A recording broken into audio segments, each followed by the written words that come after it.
Hey, what's going on, guys? Welcome to part, what is this, 21 of PHP Front to Back.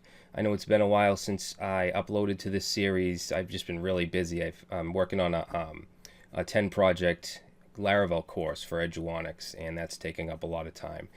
So what we're going to do today is work with databases. Finally, I know a lot of you guys have really been asking me when we're going to start working with MySQL. So we're going to do that. We're going to start off with MySQLi, or MySQL Improved, which is an extension that allows us to interact with the database. In my opinion, it's not the best. I would prefer something like PDO, but we will get to that. But MySQLi is easier, and to be a PHP programmer, you should definitely at least know it. Now you can use it in a procedural syntax or in object-oriented with classes. What we're going to do is start off with procedural, and then later on we'll move on to the object-oriented way of doing things. So I have opened phpMyAdmin, and if you've been following along and you have XAMPP installed, you should have this. Just go to localhost/phpMyAdmin. And what we're going to do is create a database to work with. All right, so this is going to be the start of a really simple blog application. All right, so we're just going to call this PHP blog and create the database. All right, let me make this a little bigger. Now we're going to have to create a table. Okay, unfortunately with relational databases, we have to kind of predefine everything: the tables, the columns we're going to use, the data types for the columns. It's not like something like MongoDB or another NoSQL database where we can kind of do it on the fly through the application. We have to first set it up in the database layer. All right, so let's say we want 5 columns, and we're going to call this table posts. All right, so this is going to hold blog posts. So this is where we need to put our fields. We're going to have an ID field, and the type is going to be integer, which is already selected. And then over here, let me make this a little bigger. Over here, we're going to mark this off right here, AI, which is auto increment, meaning that the ID is going to add 1 every time a record is added. So let's say that we have records up until ID 3. The next one we put in will automatically be ID 4. All right, and we're also going to make it the primary key. Okay, you should have this little pop-up. Just click go, and that will label it as the primary key. All right, then we want a title, and that's going to be a varchar, which is a variable character, and we're going to just set it to the max of 255. And then the next one is going to be body. Okay, the body of the post, and that's going to be the text type. And text, we don't have to specify a length. All right, and then we're going to have the author, which will also be varchar, and we'll just say 255. And then finally we'll have created at. That's going to be a timestamp. So right here, timestamp. And we're going to make this it's going to have a default value of the current timestamp. Okay, that way we don't have to worry about it.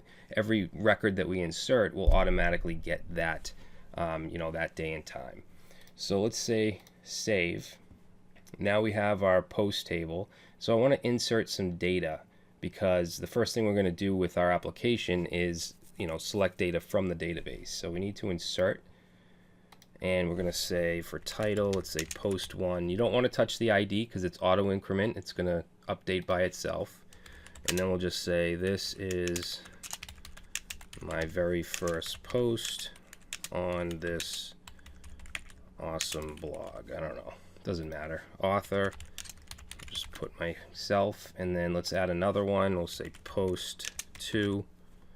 And we'll say this is post number 2. All right, author, we'll just say John Doe. Okay, and then we'll click go down here. And now if we go to browse, you can see we have 2 posts. So now what we'll do is create a new folder in the PHP sandbox, and that's going to be website 8. And let's create a new file, and we'll save that as index.php. Okay, so this is going to be just basically the blog roll, just a list of posts like you'd see on any blog homepage. Okay, so we're going to start off by connecting to MySQL.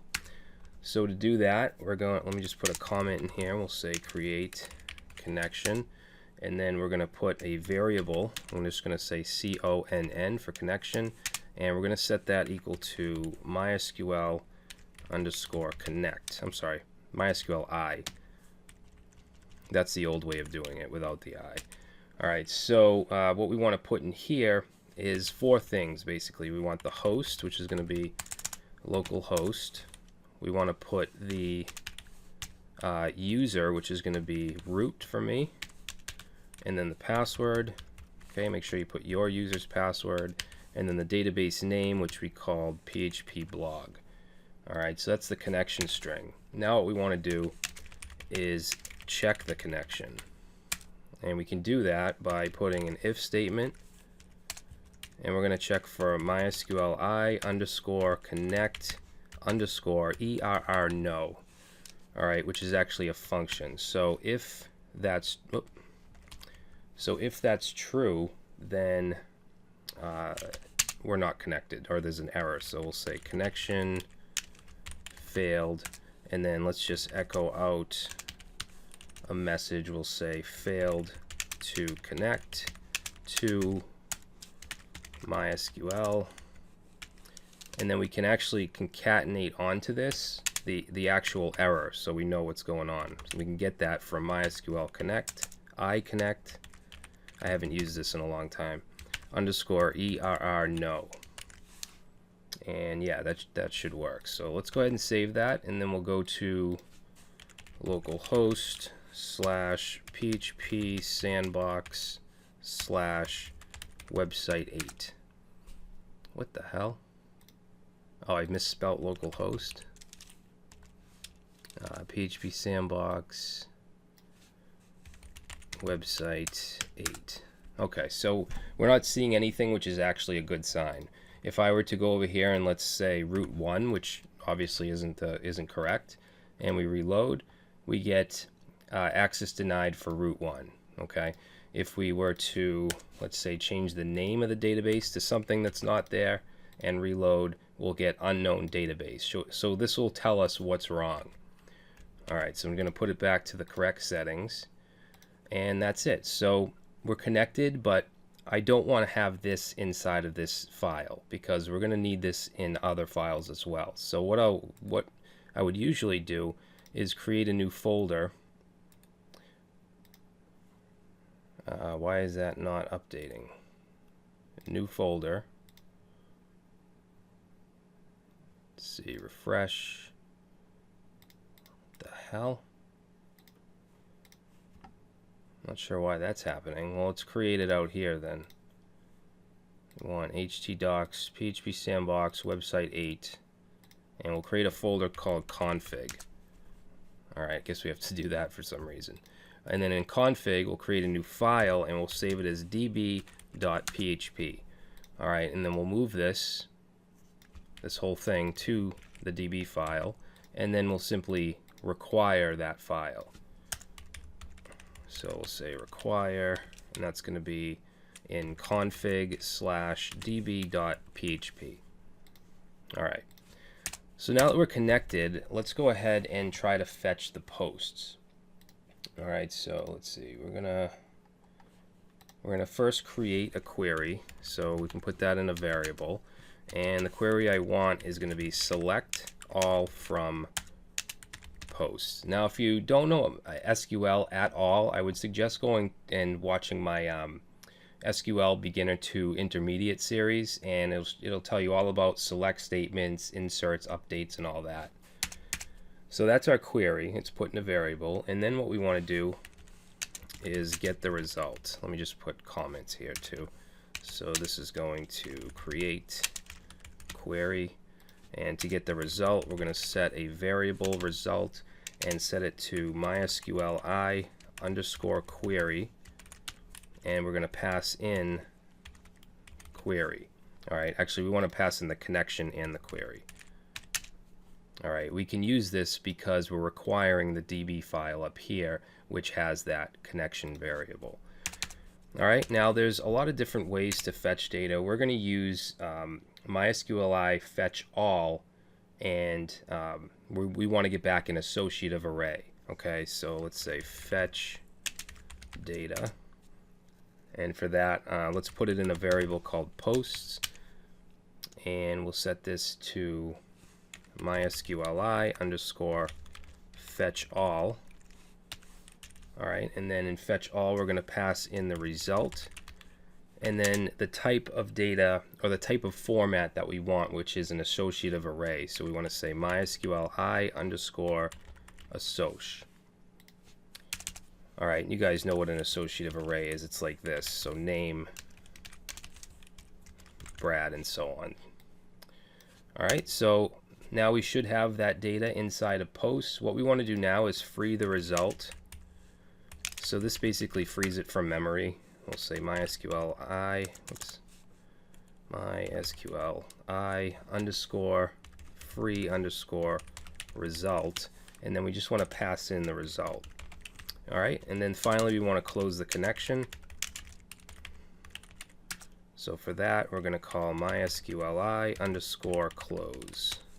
All right, oh, we got to pass in the connection. Okay, so now we're getting the data. Let's save this and make sure there's no errors. All right, there isn't. We don't have any output here, but what I'm going to do is just do a var dump. Okay, remember that, var dump. We're going to pass in posts. And let's see what we get. And we get this array with, you can see title, and it gives us the type and the characters and all that, so it looks a little mushed together, but the title, post 1, body has the body, and then it has post 2, and so on. All right, so what we want to do now is output this stuff somehow. So down here I'm going to put some HTML. We need to close this out. All right, so we'll put our HTML down here. I'm going to try to set this up like a real application. Let's go ahead and put in a title here. So we'll just say PHP blog. And let's make it look decent by adding Bootstrap. So we're going to use Bootswatch. And I'm just going to grab this first one. I'll click download, grab this link, and we'll go and put that right in here. All right, and then in the body, let's put an H1 and we'll just say posts. Okay, and then what we need to do is loop through the posts that we're getting back here, and we're going to do that with a for each loop. Okay, so we're going to use this shorthand syntax. So for each, well, it's not really short, it's just alternative. And for each, okay, so we're going to say for each posts as post. And then let's put a div, and we're going to put a class here of well, which is a Bootstrap class.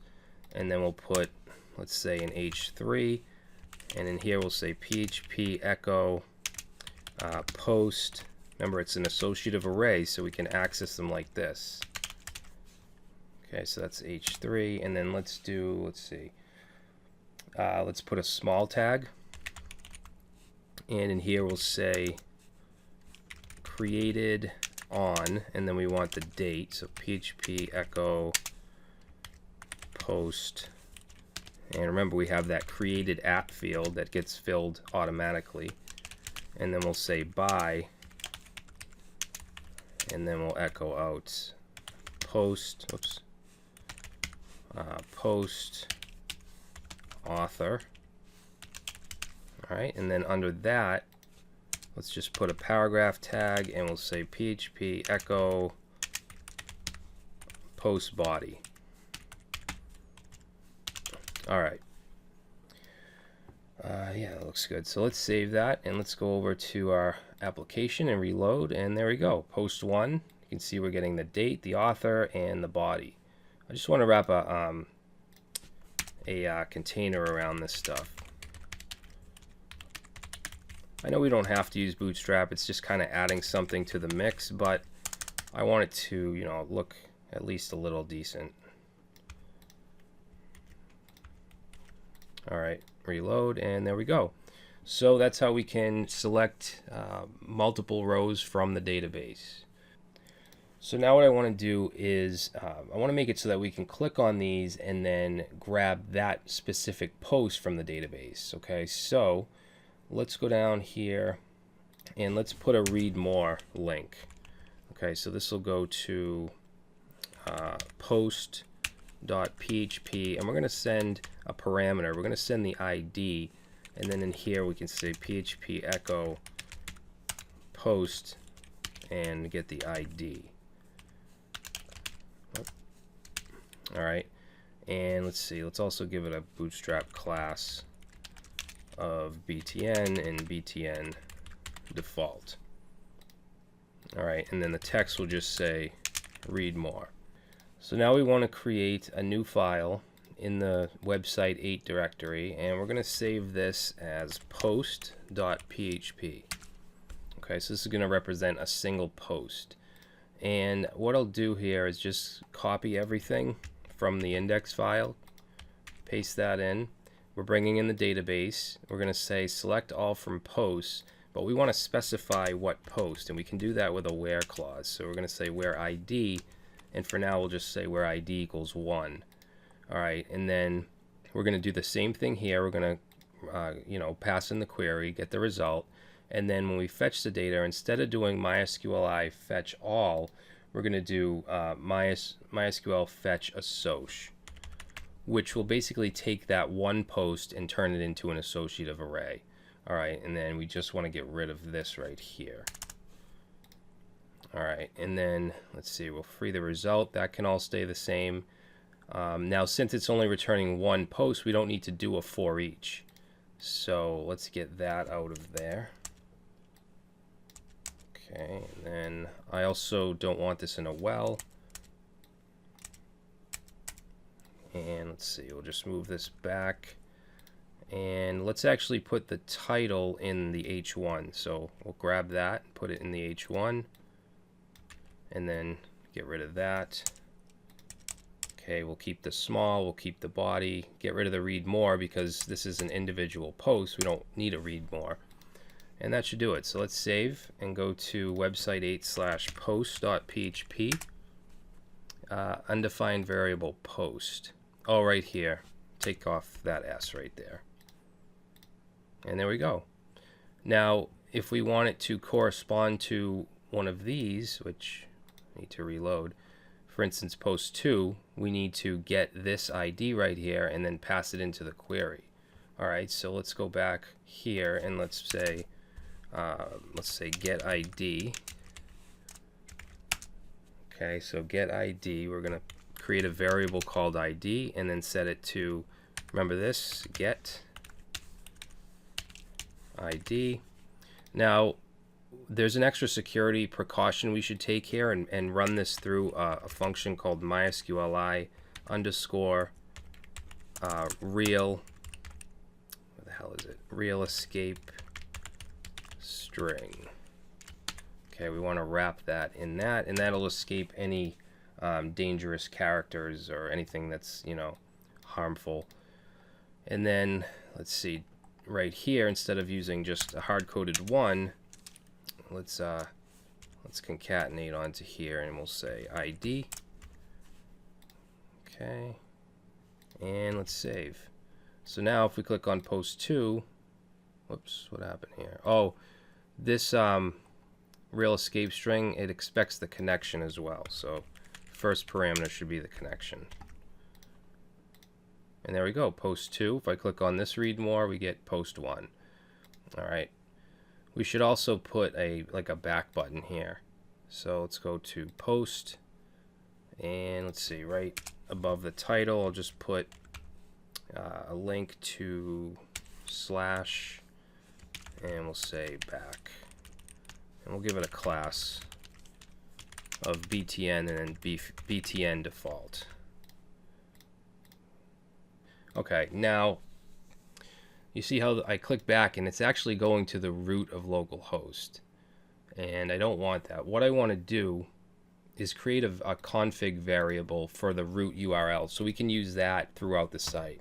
So in the config folder, I'm going to create another file and save it as config.php, and we're going to define a constant. Okay, so let's say define, let's see, root, actually it should be caps, root underscore URL. Whoop. And then we're going to define that.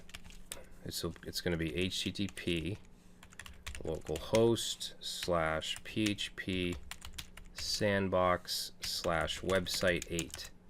Okay, so this way, if we were to deploy this onto a server with a different URL, we could just replace this and use this throughout the site. So let's save it, and we're going to include it on both pages as the first file, first require. Okay, so that'll be config.php, and then let's go down here where we have the link, and let's put in right here PHP echo root URL, and then we'll do root URL. I'm also going to include the slash at the end here, so we don't have to put that on extra. Alright, so that should work. Let's try it.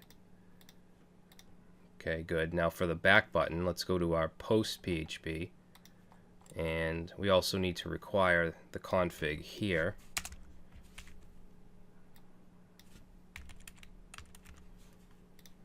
And then down here, let's put PHP echo root URL. Okay, we'll try that. Let's reload, back, and there we go. Good.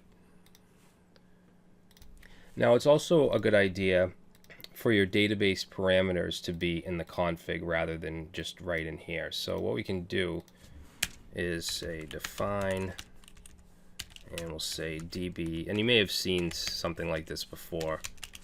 So this will be localhost, just copy that.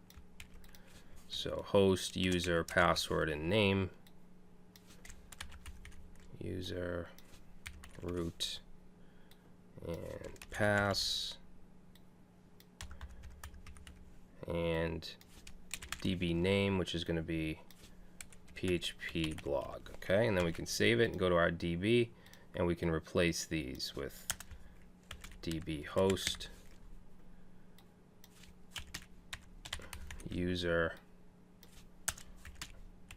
pass, and name. Alright, and that should still work. There we go. Alright, so let's see. How much? Oh, wow. It's been a while. Let's see. What can we do to clean this up a little? Let's create an includes folder as well. I'm trying to structure this like a real application. So we'll say new folder, inc. Oh yeah, that's not working. Alright, so let's say new folder, inc, and then in there let's create a new file called header.php, and also a file called footer.php. Alright, and then in the index page, let's grab from the doc type down to the beginning body tag and cut that out, and we'll just put here include. Okay, it's going to be include and then inc / header.php. Alright, and then we'll put that in the header, save that, close it up.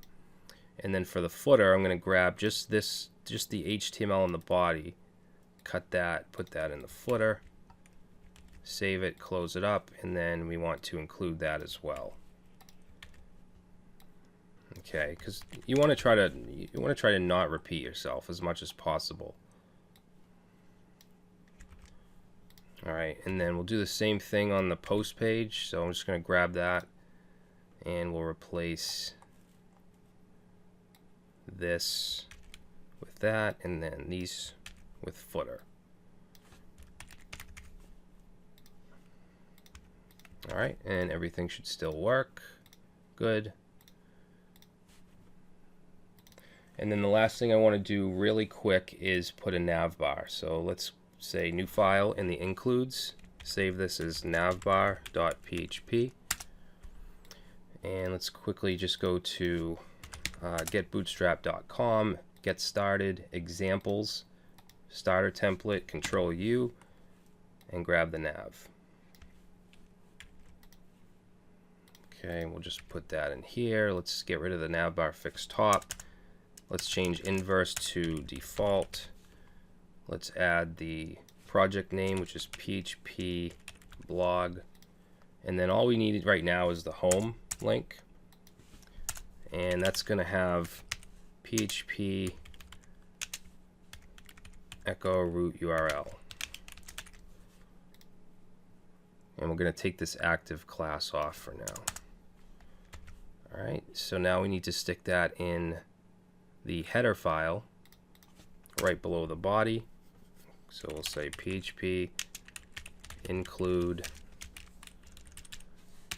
and that's going to be, let's see, navbar. We don't need the inc because we're already in that directory. Alright, so there we go. So we have a little start of a blog application. Alright, so in the next video, what we'll probably do is create a form so that we can actually add a post to the database. Alright, so hopefully you guys liked this and it wasn't too confusing, and I will see you in the next one.